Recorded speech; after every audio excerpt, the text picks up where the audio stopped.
Did you know Julia Domna essentially ran the Roman Empire while watching her two sons try to kill each other? Her husband, Septimius Severus, died in 211 AD. He left behind two adult sons, Caracalla and Gaeta, who hated each other so deeply they divided the palace in half just to avoid sharing space. Julia stood in the middle, trying to hold everything together. She couldn't control what her sons chose. She couldn't stop the hatred between them, but she kept showing up. She kept writing letters.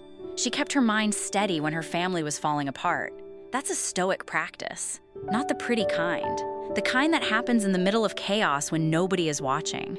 Sound familiar? When your kids are fighting and you're exhausted and you still have to make dinner and keep the peace and hold yourself together, you are doing exactly what Julia did. You can't control what they feel toward each other, but you can model what calm looks like.